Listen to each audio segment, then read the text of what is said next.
Apple уделили большое внимание камере в этом году, и появились такие новые функции улучшения, как обновленный режим Smart HDR, ночной режим, сверхширокоугольный модуль, Deep Fusion, обновленный портретный режим, аудиозум и еще много других вещей. В общем, так достаточно сильно прокачали камеру. Я постарался провести тесты во всевозможных сценариях, чтобы дать более-менее объективную оценку и понять, в чем iPhone 11 хорош как камера, а в чем нет, и где Apple нужно поработать, чтобы как минимум догнать конкурентов. И начнем мы этот обзор с приложения камеры, потому что результат результатом, но приложение также должно быть быстрым, функциональным и, что самое главное, удобным. Первое и самое очевидное, камеру можно запустить как обычное приложение. Но если нам нужно запустить камеру быстро, когда времени особо нет, то при разблокировке можно зажать палец на иконке фотоаппарата в правом верхнем углу. Но можно еще быстрее, просто смахнуть палец справа налево и камера также запустится. Эти два способа, кстати, дублируются в шторке для уведомлений, а также можно включить камеру из пункта управления, если добавить ее сюда через настройки. Лично я запускаю камеру при разблокировке свайпом справа налево, а если телефон уже разблокирован, то через шторку уведомлений, и это особенно удобно, когда иконка находится сразу под большим пальцем. Однако есть еще и пятый способ, но он платный. Если вы купите Smart Battery Case для iPhone 11 или 11 Pro, то там будет дополнительная кнопка для вызова камеры, наверное, должно быть удобно. В принципе, меня устраивает запуск камеры с экрана блокировки по свайпу, либо через шторку уведомлений, но также хотелось бы ее вызвать через двойной тап по клавише блокировки, как, например, это реализовано на Google Pixel, либо на других смартфонах, было бы еще быстрее. А также это удобно, когда на руках перчатки, или ты еще только достаешь телефон из кармана, а камера уже запущена. Но сейчас по этому сценарию на iPhone вызывается только Apple Pay, перенастроить, к сожалению, нельзя. Попадаем в само приложение камеры. Здесь на самом деле принципиально ничего не поменялось со времен iOS 7, как я помню, хотя для iPhone 11 Apple подготовила эксклюзивную в кавычках версию приложения камеры, которая отличается от предыдущих обновленными шрифтами и элементами интерфейса. Всего у iPhone есть 6 режимов. Это таймлапс, замедленное видео, обычное видео, режим фото, портретный режим, а также панорама.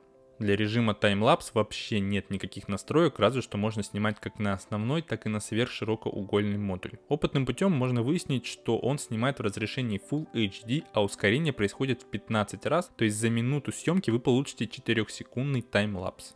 Также настроить фокус и экспозицию нужно до начала съемки, потому что в процессе ничего поменять уже не получится. Следующим идет замедленное видео, тут немного интереснее. Во-первых, можно снимать в режиме 120 или 240 кадров в секунду, а поменять разрешение теперь можно в самом приложении, а не идти в настройки. Да, раньше такого не было, но и это сейчас эксклюзив только для iPhone 11 и 11 Pro.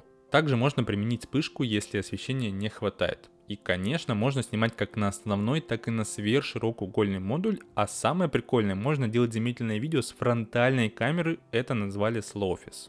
Запись ведется в Full HD при любом формате, результаты покажу дальше, сейчас мы смотрим только на интерфейс.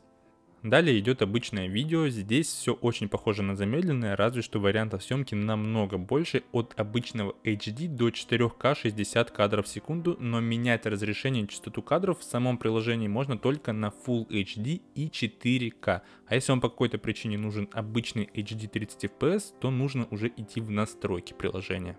И также отличие от замедленного видео, где можно менять модули только по отдельности. В обычном видео можно бесшовно переключаться с широкого угла на сверхширокий угол прямо во время записи. Это очень удобно и работает вообще прям без глюков. Переходим к основному режиму фото. Здесь также можно переключиться между модулями и регулировать зум, а сверху располагается включение и выключение вспышки и лайв фото. А также в зависимости от условий освещения там появляется иконка ночного режима, когда он активен или может быть активен. Но вообще дополнительные инструменты можно вызвать по свайпу наверх или на нажатие соответствующей кнопки. И в отличие от верхних иконок, та же вспышка или лайффото здесь настраиваются более глубоко. А также здесь появляется уже вышеупомянутый ночной режим, где его можно отрегулировать по длительности, когда он активен. И самое тупое, что когда он включен, то отключить его можно только перетягиванием ползунка до нуля. Нет отдельной клавиши, просто выключить. Соответственно, когда он автоматически включается, а он тебе не нужен, нужно заходить в его настройки и перетягивать ползунок до самого конца. И еще здесь есть переключения на разные соотношения сторон кадра, включение таймера и различные фильтры. И если вы вдруг захотели быстро сделать небольшой видеофрагмент, то по нажатию кнопки затвора начнется записываться видео, и если провести палец вправо и отпустить, то видео продолжит записываться. А если сразу сделать свайп налево по кнопке затвора, то начнется совершаться серийная съемка. И прикольная функция для съемки чего-то сверху: если сделать iPhone параллельным земле, то появляется плюсик для получения правильного фото под углом 90 градусов. А также, если зажать палец фокуса, то он будет неизменным, и это работает не только в фото, но и в видео.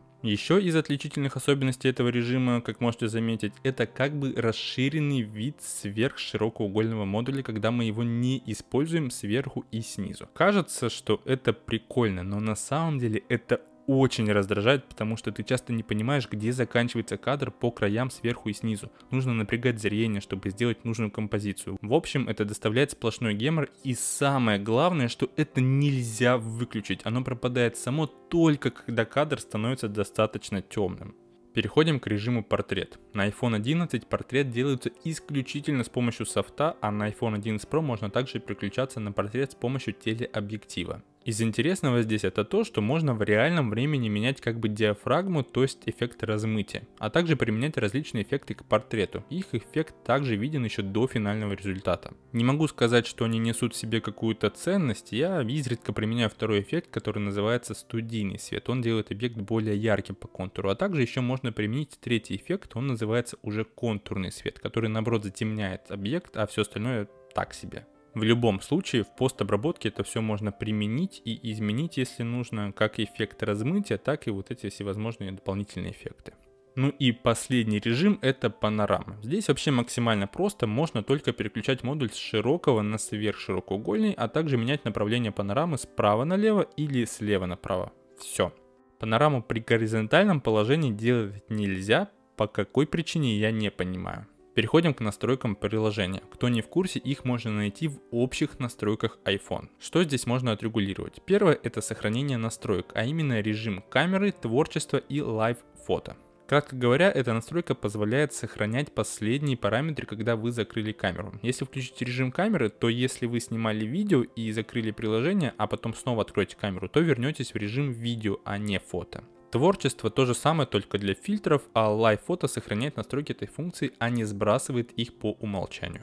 Можно включить сетку. Как вы видели, она будет присутствовать абсолютно во всех режимах. Сканирование QR-кодов позволяет его отсканировать, если открыть камеру и просто навести на него. Лично я это отключил, так как есть отдельная утилита для их сканирования в пункте управления. Далее идет запись видео, где можно выбрать нужный формат записи. Раньше это можно было делать только здесь, в самом приложении этого не было. Авточистота позволяет занижать кадры при слабом освещении, чтобы видео выглядело более ярким, а также фиксация режимов камеры — это настройка отключает бесшовное переключение между модулями во время записи видео. В замедленном видео все очень просто, можно выбрать только нужное количество кадров в секунду, а запись стереозвука, очевидно, переключение позволяет записывать звук в моно. Настройка форматов позволяет выбрать между наиболее совместимым JPEG и высокоэффективным HEIF. Он, кстати, так и расшифровывается как High Efficiency Image File. Высокоэффективный формат позволяет сэкономить огромное количество памяти, при этом качество фото или видео вообще никак не пострадает, я сравнивал чуть ли не по пикселям. HEIF фото экономнее JPEG где-то в 1,5-2 раза в зависимости от количества цветов в кадре, а 4К видео формата HEVC экономнее H264 где-то в 2 раза, и это очень круто. Мало того, что это позволяет сделать больше фото и видео при ограниченном количестве памяти, так еще и позволяет отправлять те же самые фото и видео в тех же соцсетях намного быстрее, что экономит наше время. Предпоследняя настройка, которая появилась благодаря новому сверхширокоугольному модулю, это композиция. И смысл этой настройки сложно понять без примеров. Я их покажу, когда мы перейдем к сверхширокоугольным фото. Кратко говоря, iPhone может снимать одновременно сразу с двух модулей, как при фото, так и при видео. В дальнейшем в приложении фото через редактор мы можем расширить это фото или видео до сверхширокоугольного модуля, если он сделал снимок сразу с двух модулей одновременно. А если включить автокорректировку, то некоторые фото могут применить этот эффект уже автоматически. Звучит очень круто, но работает это далеко не всегда. В общем, расскажу об этом в примерах. И самая последняя настройка — это выключение Smart HDR. Возможно, если вы профессиональный мобильный фотограф и понимаете, что делаете, то эта настройка может вам пригодиться. Но для абсолютного большинства она не имеет смысла от слова совсем, так как драматически увеличивает качество фото при различных условиях. С приложением и настройками мы закончили. Надеюсь, что это помогло вам понять возможности камеры iPhone, особенно если вы до этого вообще не были с ними никак знакомы. А теперь мы перейдем к конкретным результатам фото и видео в разных режимах и сравним их с одним из лучших смартфонов в этом плане Google Pixel 2 XL.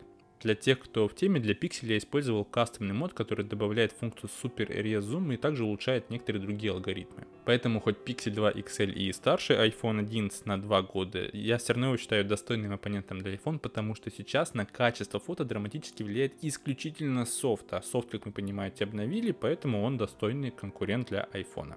Я постарался сделать примеры фотографий во всевозможных форматах и условиях. Если вас интересует какой-то конкретный формат, то полный список можете сейчас видеть на экране. А тайм-коды к каждому из них будут в первом закрепленном комментарии под видео. И, конечно же, все исходники фото и видео, которые будут в этом видео и даже больше, вы сможете найти на Яндекс.Диске по ссылке в описании. Я там по красоте все разбил по папочкам. Переходите и смотрите, все для вас. Ну, теперь уже давайте начинать. Начнем с дневных фотографий. Сразу же стоит отметить то, что iPhone практически всегда уходит в более теплый баланс белого. На этом фото это прекрасно видно по кирпичному зданию и асфальту, цвет отличается прям значительно. Цвета на пиксель ближе к реальности, дом в жизни выглядит примерно так же, как и на фото. А вот что касается детализации, то тут iPhone показывает себя значительно лучше, хотя когда я отсматривал фотографии с телефонов, мне не казалось, что iPhone прям настолько сильно впереди по деталям. Тут я даже удивился. Также iPhone не балуется с тенями, если там было темно, то он оставляет эти участки темными. А если, например, мы хотим сфотографировать сцену с контрастным освещением и сделать на источнике света фокус, то пиксель очень сильно меняет экспозицию и нужно принудительно ее поднимать, иначе затемняется вообще все вокруг и кажется, что уже наступил вечер, как на примере, хотя солнце светило еще очень ярко. iPhone же такой болезнью не страдает и с экспозицией работает адекватно. А если бы мы хотели достичь такого же эффекта, как на пиксель, нужно было бы экспозицию просто понизить. Но опять же, в большинстве случаев нужен сразу нормальный снимок с правильной экспозицией, максимально похожий на то, что было в жизни.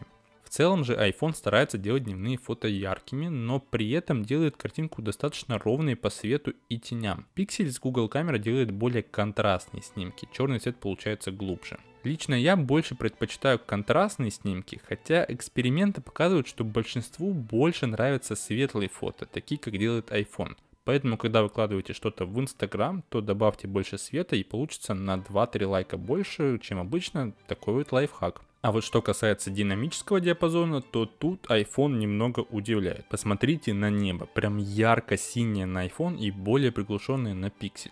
Кажется, что тут как будто специально повысили насыщенность. То же самое касается подобных фото, когда солнце еще находится низко до обеда или наоборот идет к закату вечером. Тут, конечно, сказывается еще тот факт, что iPhone немного желтит, но иногда это пригождается при таких условиях. Соответственно, солнце желтое, а не белое, да и в принципе снимок выглядит красочнее. Что лучше сказать сложно, каждому свое, но чисто психологически iPhone, наверное, приятнее. По крайней мере, пересматриваешь фотографии и думаешь, как было красиво, ярко и красочно. Переходим к более техническим сценам, например, как iPhone справляется со сценами против источника света. Если брать фотографии на улице, то видно, что алгоритмы iPhone лучше справляются с такими сценами, и динамический диапазон снова высокий.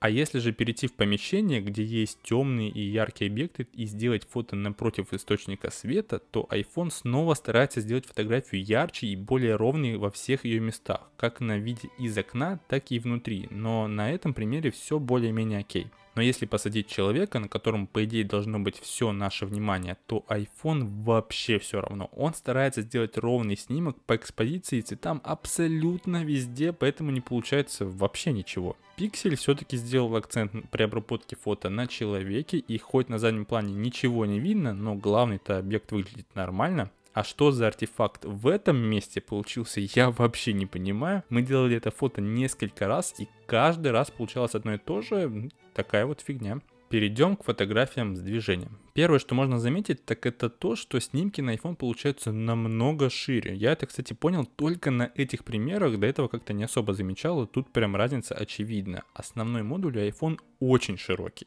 Также обратите внимание на положение машины. Все фотографии я делал одновременно, но на результатах видно, что iPhone запечатлел момент чуть раньше. И это самое удивительное, потому что в реальной жизни он делает фото с небольшой задержкой и кажется, что фиксирует момент в самом конце.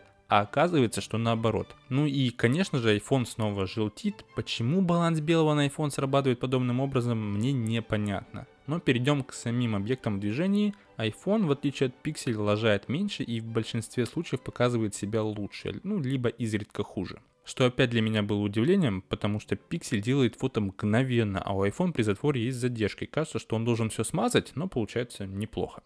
Что касается искусственного освещения, то при подобных условиях, когда хорошего освещения не очень много, то срабатывает эффект так называемого Deep Fusion, особого алгоритма создания фото в паре с машинным обучением, который достраивает пиксели, что дает очень высокую детализацию.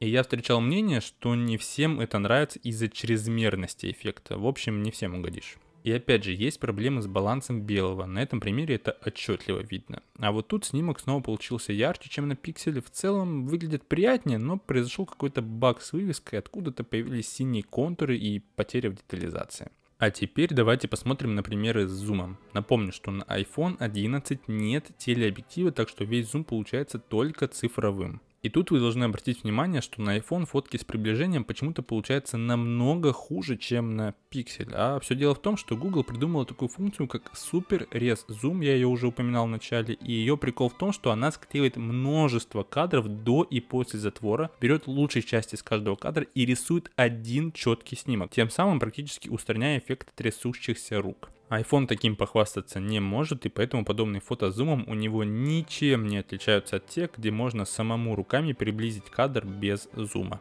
Перейдем к макрофотографиям. Здесь в iPhone 11 мне понравилось то, что у него эффект расфокуса более мягкий, чем на том же Pixel. Особенно хорошо это видно на примерах с гирляндой. Размытие более сильное, что создает эффект большей близости к объекту в фокусе. Что касается дневных макрофото, то здесь, так же как и с обычными, они более яркие. И, кстати, обратите внимание на эффект HDR при макроснимках. Он как будто не срабатывает, и алгоритмы работают только с объектом в фокусе, а на задний фон вообще забивают. Особенно хорошо это видно вот на этом примере. И теперь, наконец-то, перейдем к вечерним фотографиям, потому что это, пожалуй, одно из самых главных нововведений в камере iPhone 11. И на самом деле Apple поступила очень некрасиво, когда отдала новый ночной режим только новым моделям, а на старые вообще забила. Для примера, когда Google презентовала режим Night Sight при выпуске Google Pixel 3, она дала его сразу всем своим моделям, вплоть до самого первого пикселя. А Apple понимает, что iPhone 11 от XR, по сути мало чем отличается, разве что только сверхширокоугольным модулем, и по сути его можно назвать XR2. И вот чтобы мотивировать людей покупать именно iPhone 11, она не дала новый ночной режим старым своим моделям. Надеюсь, что старый iPhone рано или поздно официально получит все-таки обновление ночного режима, потому что их мощности с лихвой для него хватает, и тут это тупо дело маркетинга.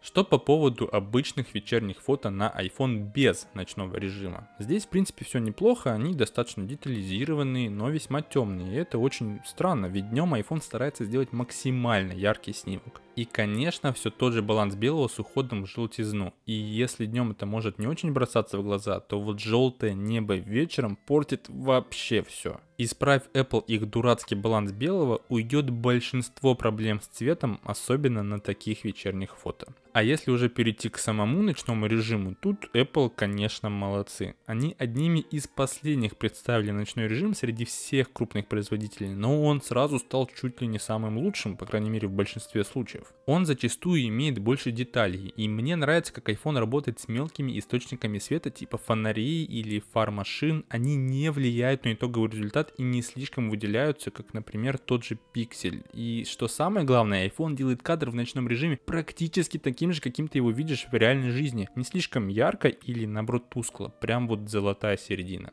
Но как я уже говорил в обзоре интерфейса, реализация ночного режима в приложении мне очень не нравится. Во-первых, он включается автоматически, но тебе не всегда нужен ночной режим. Бывает, что нужно что-то быстро сфотографировать и пойти дальше. А он начинает делать кадр по 2-3 секунды, если ты не фиксируешь телефон, потому что тупо не замечаешь, что кадр в итоге получается смазанным. Единственное, что круто, в iPhone ночной режим можно настроить по времени, но вариативность опять же убирает само приложение. Иногда больше, иногда меньше, в зависимости от количества света в сцене.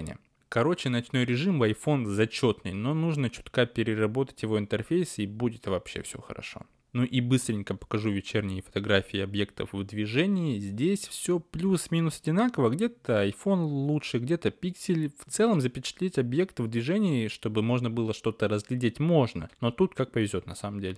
А теперь давайте перейдем к видео в разных форматах и условиях. Это день, ночь, широкий, сверхширокоугольный модуль, замедленное видео на основную и на фронтальную камеру. Это аудиозум, это звук на концерте. И также покажу, зачем телефоны занижают частоту кадров при условии низкого освещения. Итак, записываем видео на Google Pixel 2 XL и iPhone 11. И там у нас выставлено разрешение 4К 30 FPS, но iPhone у нас может снимать 4К 60 FPS. Поэтому здесь у него есть небольшое преимущество. Сейчас я иду спокойным шагом, можете посмотреть, как работает стабилизация. Рядом сейчас едут машины, есть небольшой шум, так что... Как раз таки посмотрим, как работает микрофон и там, и там. Давайте посмотрим на картинку, как она будет отличаться по цветам. Ну, могу сказать, что на Pixel она, скорее всего, будет такая более холодная, в то время как на iPhone будет она теплая. Вот, давайте сейчас пробежимся.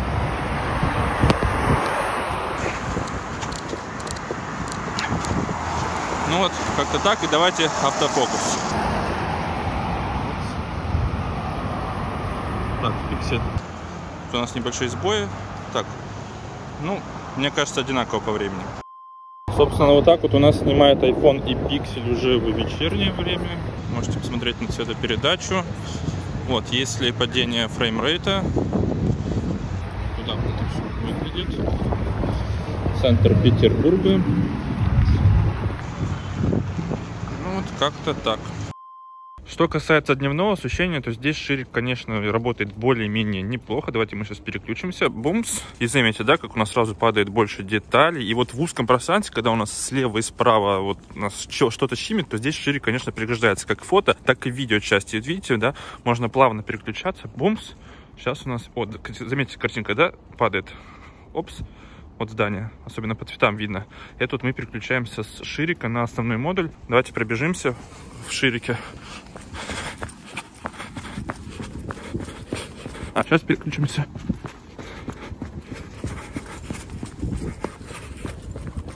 Упс. Давайте продемонстрируем. У нас светосильность широкого угла прям наглядно. Вот у нас есть небольшое освещение дома. Сзади также есть небольшое освещение. То есть, грубо говоря, то, что вы сейчас видите на камеру, я так вижу и вживую. Давайте мы переключимся на широкий угол. Вообще ничего не видно, потому что модуль у нас широкоугольный не светосильный. Узкий, света поступает в него мало. Поэтому не стоит рассчитывать на хорошее видео, либо же фотографию в прям таких вот ночных сценах. Друзья, своя, наверное, друзья, пишут, как идут, а я нормально, супер-кот, супер-супер-супер-кот, я нормально, супер-кот, супер-супер-супер-кот, я нормально, супер-кот, супер-супер-супер-кот, я нормально, супер-кот, супер-супер-супер-кот, я нормально, супер-кот. Сейчас я говорю не очень громко, потому что в комнате есть эхо, и когда я говорил нормально, то на iPhone вообще не было видно разницу вот этого аудиозум. Всего у него есть, кстати, у iPhone 3X Digital Zoom, а у Pixel в нашем случае, кажется, 5X. Мы посмотрим, будет ли разница между Pixel и iPhone, есть вообще эффект от этого аудиозума или нет. А теперь записываем видео на фронтальную камеру. И вот тут, если Pixel у нас может записывать всего максимум Full HD 30 кадров в секунду, то iPhone может писать 4К 60 FPS, но я сейчас пишу 4К 30 FPS. То, что я сейчас вижу, мне, конечно, больше нравится на iPhone. Цвета такие более нейтральные, в то время как на Pixel. По крайней мере, то, что я вижу сейчас на видоискателе, у меня лицо такое более красное. Давайте посмотрим, как это у нас справляется со светом у нас камеры. Давайте также приближимся.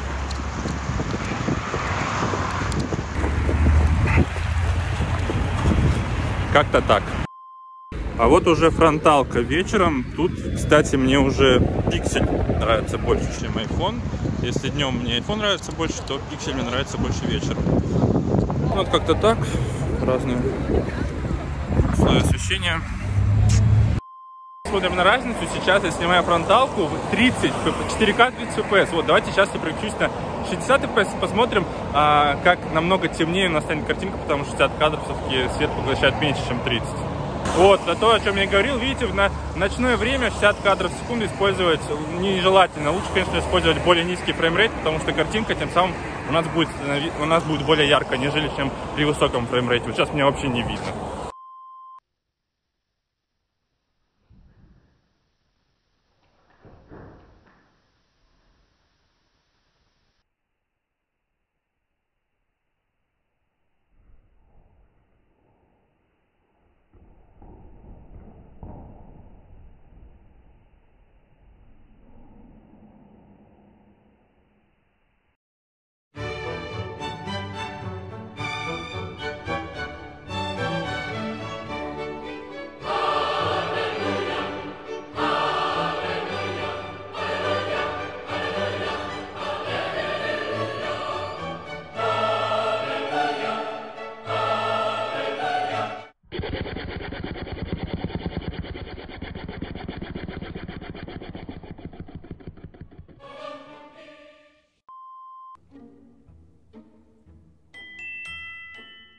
Теперь посмотрим на фотографии с фронтальной камеры. В iPhone 11 этот модуль прокачали очень знатно, и если в iPhone XR или XS стоит модуль на 7 мегапикселей, то вот на iPhone 11 и 11 Pro уже на 12 мегапикселей, но светосила осталась прежней. Однако из-за увеличенного разрешения сам кадр стал шире, и через кнопку можно увеличить угол, если мы фотографируемся компанией, например. По поводу качества. Не могу сказать, что тут iPhone чем-то может выделиться среди конкурентов. У старичка Pixel 2 фронталка на 8 мегапикселей и меньшей светосилой, и то фотографирует лучше. К тому же, что касается селфи фотографий в условиях плохого освещения, то тут iPhone по всем фронтам проигрывает тому же Pixel с Google камер. Например, мы хотим включить вспышку. Если Pixel заранее делает кадр чуть ярче, чтобы подготовить твои глаза, то iPhone сразу фигачит по полной, и ты просто слепнешь, соответственно зажмуриваешь глаза, и получается вообще не очень. А что касается ночного режима для фронтальной камеры, его почему-то не завезли, и на сверхшироком угле его тоже нет, кстати. И это полный отстой, я не понимаю, в чем тут была проблема это реализовать. Ждем в следующем iPhone эту функцию как инновацию. В общем, фронтальная камера, в отличие от основной, тут не очень, и для любителей селфи нужно поискать что-то другое. Наконец-то дошли до сверхширокоугольного модуля, и на него были достаточно большие надежды. Мы привыкли, что если Apple что-то делает, то либо делает это на уровне самых сильных конкурентов, либо лучше всех. Соответственно, все ждали, что сверхширокоугольный модуль будет как минимум на уровне Huawei, но что-то пошло не по плану. Сам по себе сверхширокоугольный модуль прикольный, он позволяет взглянуть на некоторые сцены по-другому, запечатлеть больше объектов, особенно если пространство замкнуто или слишком большое. Днем сверхширокоугольный модуль iPhone 11 фотографирует относительно неплохо, но при условии, что освещение будет прям идеальным, тогда можно получить неплохие кадры. Но стоит немного ослабить свет, то кадр просто превращается в кашу. У меня такое ощущение, что при фотографировании на сверхширике ты как будто надеваешь очень заляпанные очки, потому что деталей теряется колоссально много, и все смазывается очень сильно. Или можно сравнить с тем, как будто у тебя зрение не единица, а где-то 0 или минус 1, и вот так вот фоткает сверхширокоугольный модуль при малейшем недостатке света. На примерах с Pixel я, если что, применяю специальный режим склейки 9 кадров. Такие фотографии делаются очень долго, делал их чисто для сравнения. Но вот если сравнить iPhone 11 с прямыми конкурентами в лице Samsung Galaxy Note 10 или Huawei P30 Pro, где есть сверхширокоугольный модуль, то iPhone знатно проигрывает им не только по детализации, но и по цветам, а также способности делать фокус. По крайней мере, на Huawei это точно можно делать, на Samsung не помню, если честно. На iPhone можно только регулировать экспозицию, фокус постоянный. В общем, это самый слабый сверхширик среди всех флагманов. Я бы поставил его в ряд с условными Xiaomi Mi A3. Там результаты сверхширокоугольного модуля по фото очень схожи с iPhone. Однако с помощью сверхширокоугольного модуля можно улучшить фото, сделанные с основного модуля. Как я показывал в начале, есть такая функция, как захват фото вне кадра. Если ее включить, то мощности iPhone позволяют ему делать сразу 2 фотографии одновременно. Но прикол в том, что это реализовано настолько криво, что сложно придумать, как можно было сделать это хуже. Во-первых, нет такого, чтобы эта функция работала прямо на всех фотографиях. Телефон сам понимает, когда он хочет сделать 2 фотки, а когда не хочет. И по каким критериям он их отбирает, фиг поймешь. Во-вторых, существует 2 формата работы этой функции: автоматический и ручной. Когда он автоматический, все понятно. Нажимаешь на кнопку и применяется эффект расширения фото, причем качество расширенных зон достаточно хорошее и практически не отличается от основного модуля. Алгоритмы дорисовывают эти зоны. Но вот этот автоматический режим, по моей статистике, срабатывает настолько редко, что для того, чтобы мне его поймать, пришлось сделать сотни фотографий. Я не знаю, как они отбираются, поэтому такой вот пример. А возможность ручного применения отображается подобным значком, и чтобы применить расширение, нужно сделать 4 клика. Согласитесь, это очень удобно, чтобы просто посмотреть результат. Он же может тебе и не понравиться. Почему бы это не запихнуть, например, при свайпе фотографии снизу вверх и отображать подобный кадр как один из вариантов? Я это придумал за 2 секунды. Короче, просто отвратительнейшая реализация. Фиг пойми, как работать, так и чтобы применить, нужно лезть в самые дебри. Это не похоже на Apple Way. И есть, кстати, вариант, как сделать сверхширокоугольную фотографию, даже если у вас нет этого модуля. Просто делаете небольшую панораму и получается достаточно неплохой результат. Это лайфхак для всех владельцев iPhone до 11 версии.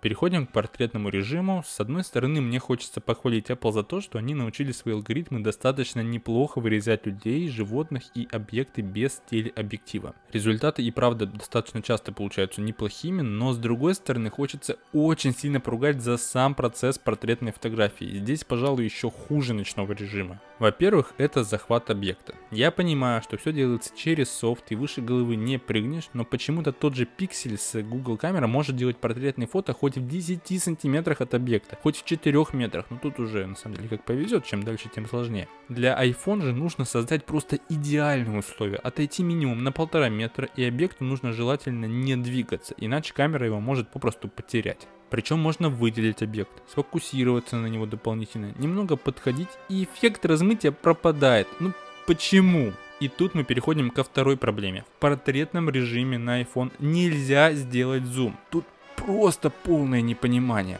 Объект же вырезается с помощью алгоритмов, без железа. Так почему нельзя делать зум? Для того, чтобы сделать портретное фото более-менее близко, нужно чуть ли не вплотную подходить к человеку, а потом ты можешь просто получить сообщение, что отойди-ка ты подальше, нам не хватает расстояния, и вообще нифига не получаешь. И третья проблема. Что, с цветовой гаммой? Тут, конечно же, в очередной раз встречается желтизна, но помимо нее iPhone в портретном режиме как будто теряет весь свой потенциал по динамическому диапазону, и фотографии получаются очень пресными. И да, еще и дисторсия по краям присутствует. Единственное, что радует, так это реально неплохие портреты животных. Для меня лично это было очень важно, потому что я люблю их фотографировать, выбрал именно iPhone 11, а не XR, потому что там такой функциональности, к сожалению, нет.